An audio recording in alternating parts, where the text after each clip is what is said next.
Hey, what's up, everybody? Well, it is the next day after Jerome Powell yesterday on May the 1st, 2024, walked up to that podium and announced the next plans for the federal funds interest rate. To nobody's surprise, at least I don't think anybody was surprised that rates were left unchanged for the month of May.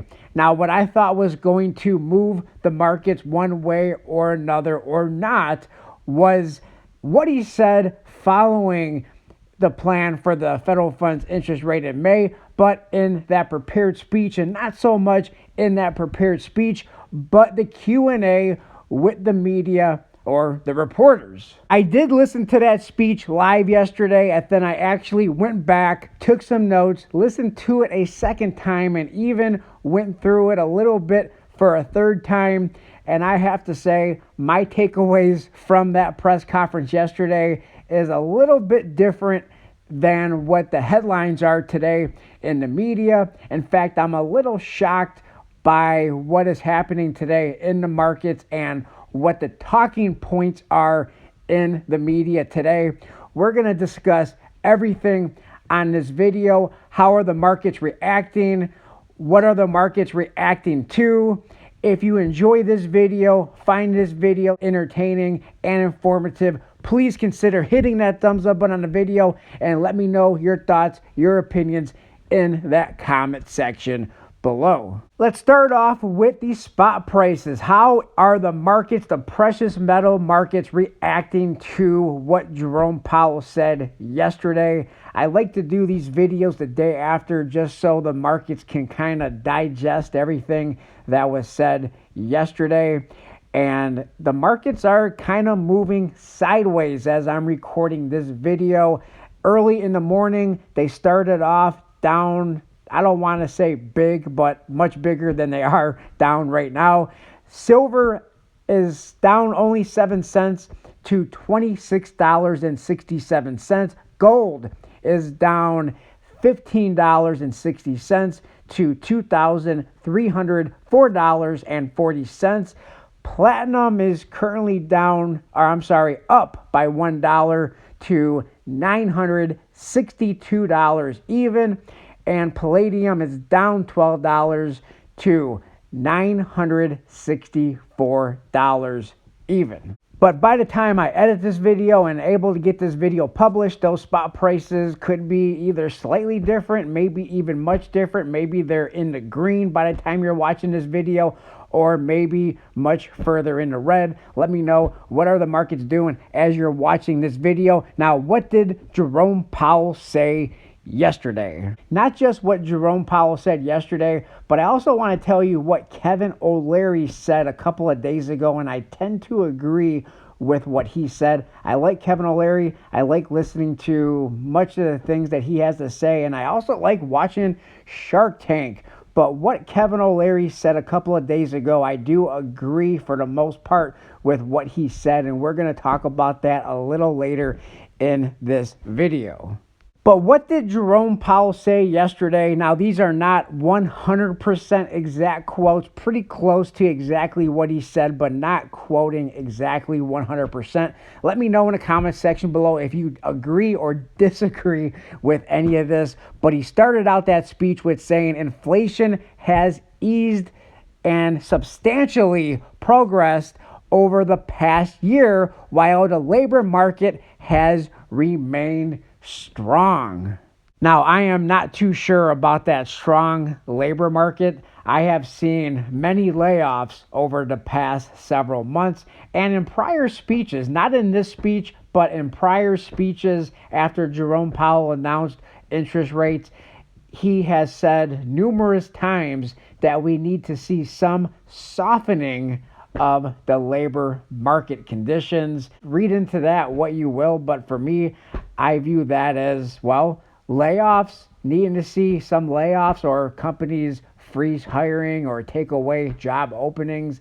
That's how I interpret softening of labor market conditions. After Jerome Powell said inflation has eased and substantially progressed over the past year, then there was a big but. And in my opinion, everything after the but is what he really means, and everything prior to that but is, well, I think he just said that to make the markets feel better. But then he said, but inflation is still too high. Further progress of bringing it down is not ensured, and the path forward is uncertain. Not assured, and the path forward is uncertain. The way I look at that is him saying, well, we need to bring inflation back down to that 2% goal, but I'm not really sure we can do that. Am I looking at that wrong? And am I reading into that wrong? Is that what he means? That's how I take it. Let me know in the comment section below how you take where he says further progress of bringing it down is not assured, and the path forward is uncertain. Then he says we are fully committed, and by we, he is talking about the Federal Reserve, are fully committed of bringing inflation back down to their 2% goal. But just before that, he said further progress of bringing it down is not assured, and the path forward is uncertain. Then he says our restrictive stance on monetary policy has put downward pressure on economic activity, then a little pause, and inflation. And he says, however, in recent months, inflation has shown a lack in progress, you don't say, a lack in progress toward our 2% goal. I'll have more to say about monetary policy after reviewing economic development.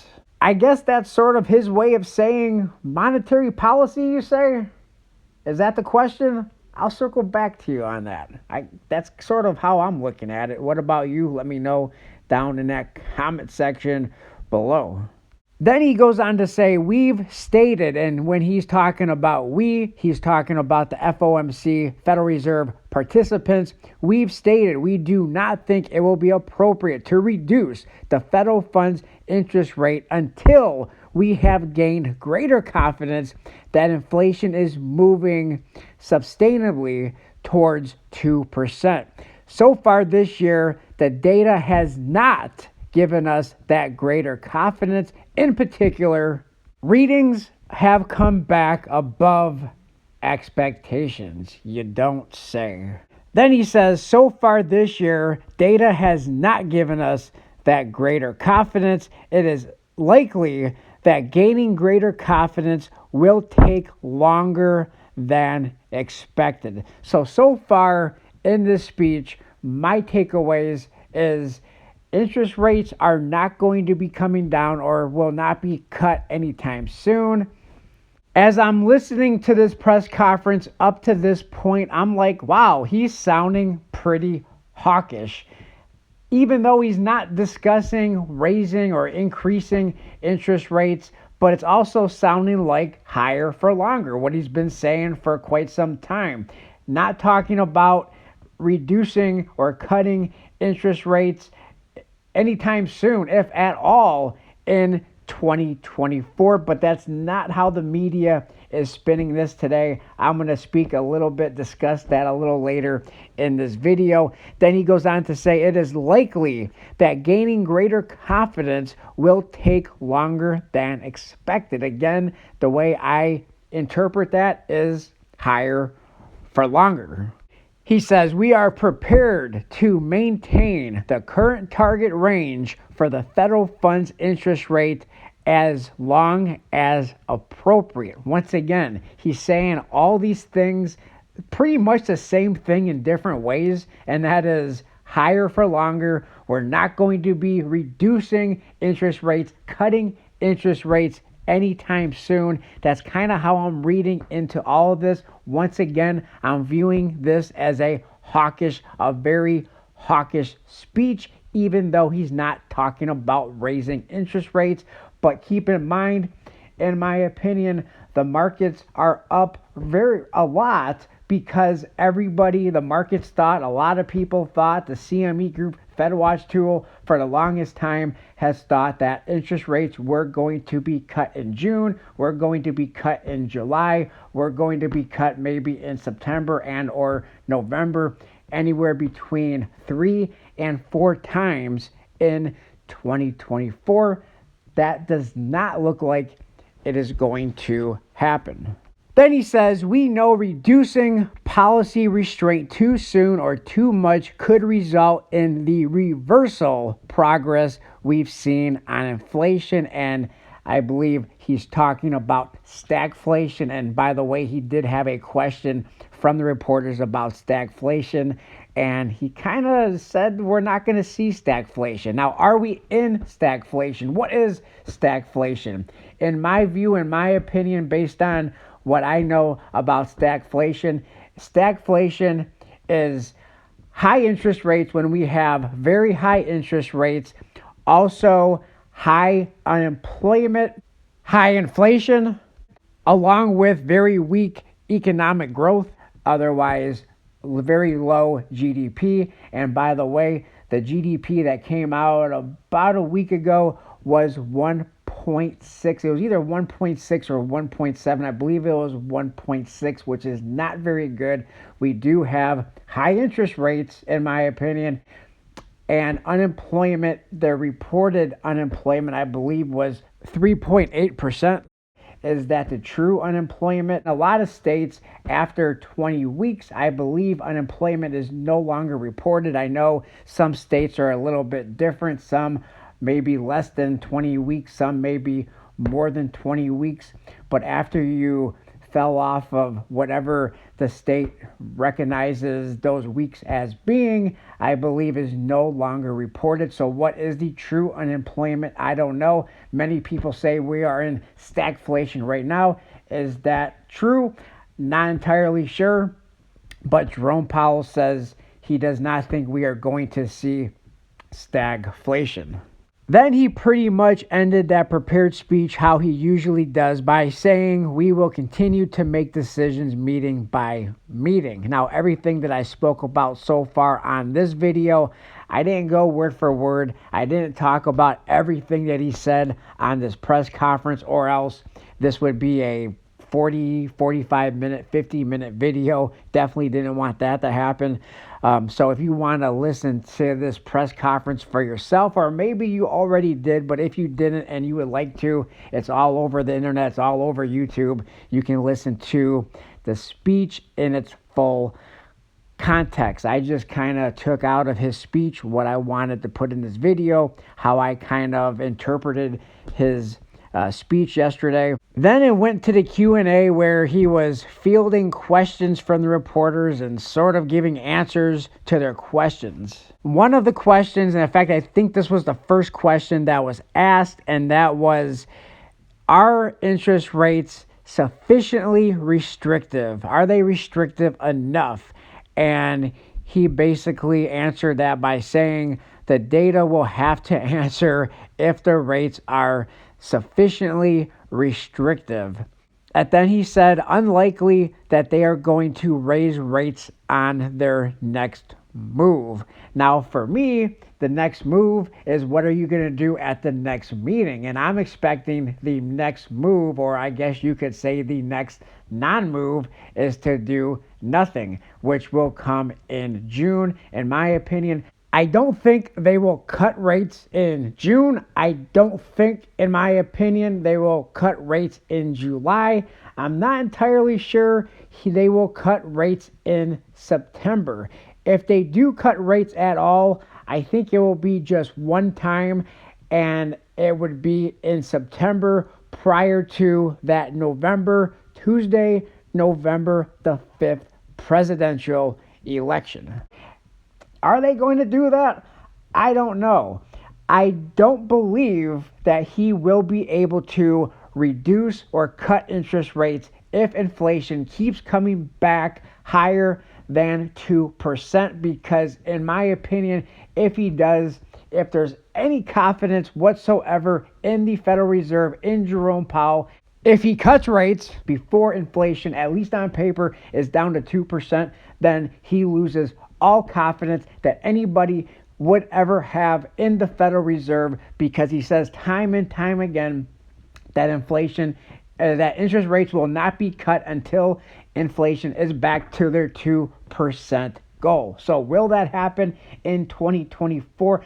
I don't think so. Will they cook up the books to say that inflation is back down to 2% just before that election? I don't know, but your guess is as good as mine. Let me know what you think about that in the comment section below. I would like to discuss something that Kevin O'Leary said during a Fox Business interview. Kevin O'Leary, like I previously said, I like Kevin O'Leary. I like listening to what he says. I like watching him on Shark Tank. He says a lot of things that people don't always want to hear, but he tells people the hard truth sometimes. And Kevin O'Leary, during this interview, he said, sorry, but this is just reality. The Federal Reserve will not cut interest rates at all in 2024. He sounds a little bit more confident about that than I do. I don't know if the Federal Reserve will or will not cut interest rates at all in 2024, if they do 0 or if they do 1 or if they do 2. I don't think there's enough time for them to do 3. In fact, that was one of the questions during that press conference. Is they said, is there enough time to do 3 rate cuts in 2024? And he said, I'm not looking at it that way.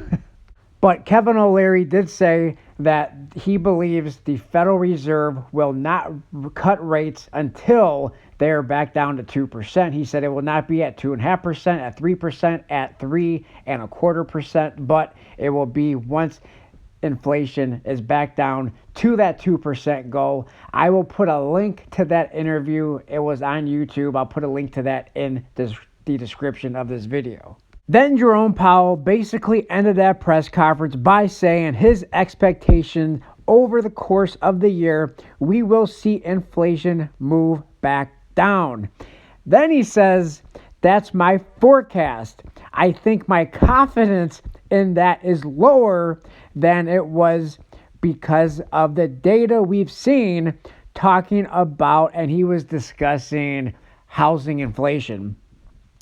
Now, also keep in mind that in February, when inflation was higher than expected, he was saying that he thought that inflation was higher in January because of the holiday season. Well, then inflation was higher than expected in February. Inflation was higher than expected in March. And those were not caused, in my opinion, by any holiday season. So I believe Jerome Powell was wrong about that, just as he was wrong about inflation was just transitory. And by the way, when they're talking about getting inflation back down to their 2% goal, it's the rate of inflation moving forward, not the prices, in my opinion, that have already been increased. Jerome Powell, as well as Janet Yellen, has already said in not so many words that most of the prices that have already gone up are likely not to come back down, or at least not by very much. It's the rate of inflation moving forward, getting that down to their 2% goal. Will that happen?